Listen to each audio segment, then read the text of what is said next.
I think the inequalities that we have in our society, inequality is not only in income and opportunity and health, in so many dimensions, have provided a fertile field for demagogues, a demagogue like Trump. I predicted that something like that might happen. In my book, I wrote The Price of Inequality a decade ago. I don't think at the time I envisaged anybody quite as bad as Trump, but clearly it has provided the field on which some kind of demagogue had a large chance of rising. How would another victory by Donald Trump on the back of promises to cut taxes and regulations and dramatically hike tariffs on Chinese imports further change US society and its economy? Well, all those changes are going to exacerbate the inequality. When you say tax cuts, it's tax cuts for the billionaires and actually tax increases for many ordinary Americans. The tariffs, 50% on the clothes, the appliances, all those things we import from China will increase their cost of living and contribute to inequality. Other policies that he has will, restrictions on immigration, will mean that we will have a scarcity of labor that will again contribute to inflation. Almost certainly the Federal Reserve will respond to that by increasing interest rates. That will dampen the economy. Unemployment will almost surely grow. But to me, the threats to our society are more from his anti-democratic stance than from the damage to the economy, which will be large. Another question on the economy. What of Trump's plan to dismantle Joe Biden's Inflation Reduction Act, largely focused on the green transition? He's talked about it, but Biden was very, I think, thoughtful in the design of the IRA. The benefits of the IRA have gone to disproportionately to the red states. And so they have a big stake in continuing the investment, the Inflation Reduction Act. So I'm actually pretty confident that even were the nightmare of Trump being reelected happen, there would not be a dismantling of most of the IRA. Do you see Trump fulfilling the promises he's made to his base when he says he'll be able to bring back long-lost manufacturing sectors? No, that's a dream. And it's not even a dream that makes any sense. A modern economy is a knowledge-based economy, a service sector-based economy. There are more jobs in say, solar panel installation, the green jobs, by a factor of maybe 5 than there are in coal mining. Manufacturing is important. I don't want to say that we shouldn't try to have, the CHIPS Act was important, and bringing back some manufacturing jobs is important, but it won't be the basis of a 21st century economy. Manufacturing jobs are around 9% of our labor force. They're not going to get much above that. What we need for a strong 21st century economy is new advances in technology, new service sector jobs. Our universities are really important, our healthcare sector. So all those are really far more important than manufacturing. And yet there has been a distinct shift away from globalisation in recent years, given the supply chain crises of the pandemic. Do you think a Trump victory would see a further increase in protectionism with further hits to the global economy? Oh, almost surely there will be a further withdrawal from globalization. I mean, you mentioned a few minutes ago the tariffs he plans. They're not just against China. He will have tariffs against Europe, tariffs against everybody he doesn't like, which is everybody, basically, that are not his small group of supporters. So yes, there will be, and it's going to be actually worse than he envisaged, because almost surely there will be retaliation. It's not, if we impose, if the United States imposes tariffs, other countries won't stand idly by. So I am afraid that it will weaken globalization, and that coming on top of the problems the WTO has already been facing.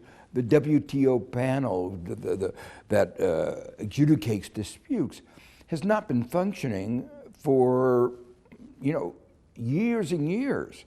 And so we have no way of resolving disputes when one country or another raises their tariffs. So globalization is really going to be different no matter who gets elected, but it will be really undermined if Trump gets elected. What are the challenges that you see for Australia, given what you've just said on tariffs and the fact that, of course, Australia's key ally is the United States, but its key trading partner is China?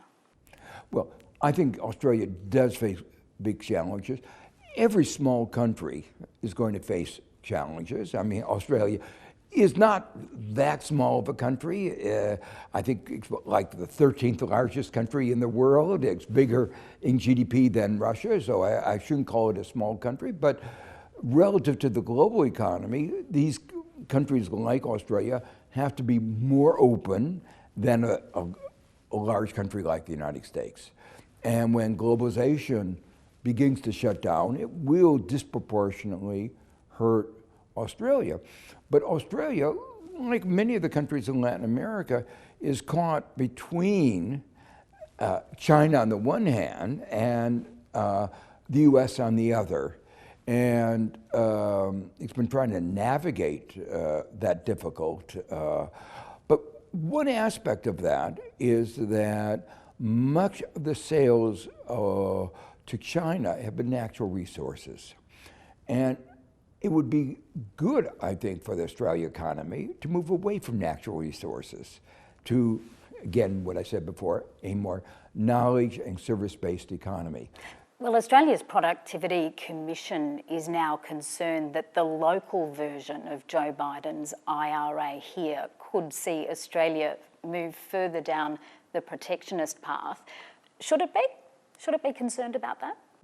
Well, I think your Productivity Commission is really a little bit too much wedded to the old neoliberal doctrines, which were based on views of the economy that ignored the fact that technology is what we say endogenous, that you have to help create new industries. They said, just leave it to the market. And unfortunately, the market wasn't very good in the green transition. In the United States, we saw that in the pandemic, the market left us with an economy that was not resilient. I think there's a broad consensus today among modern economics that you can't just leave it to the market.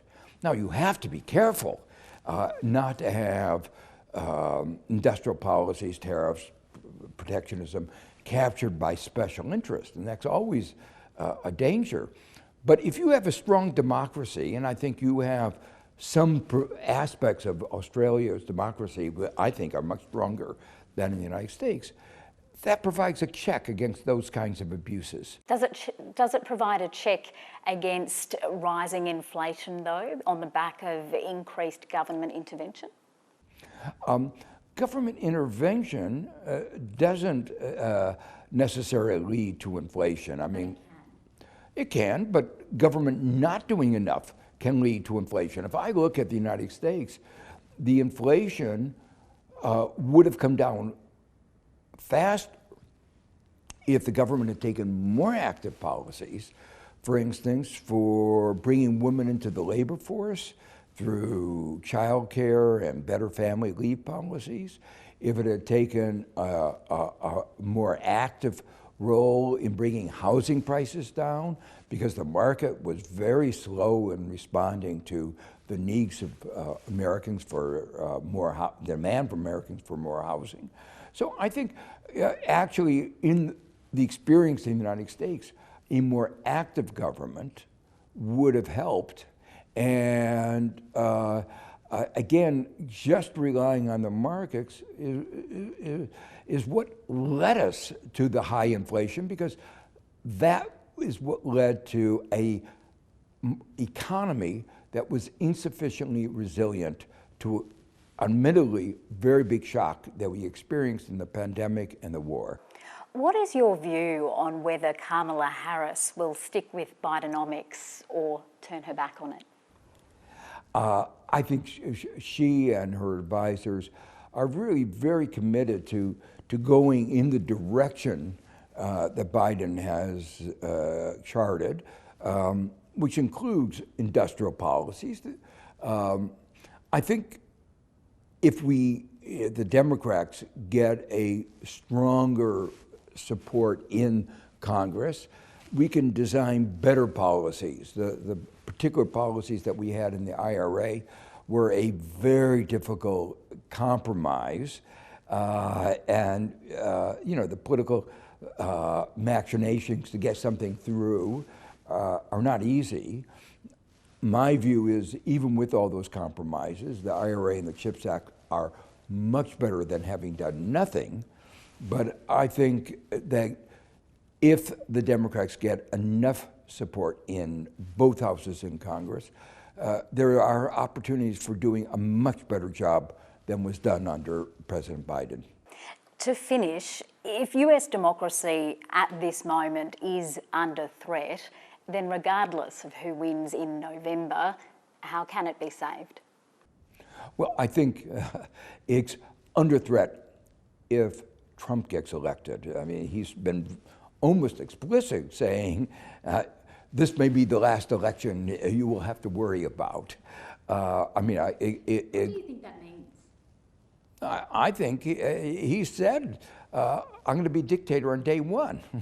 I think, we don't have to talk about what we project on what his mind is.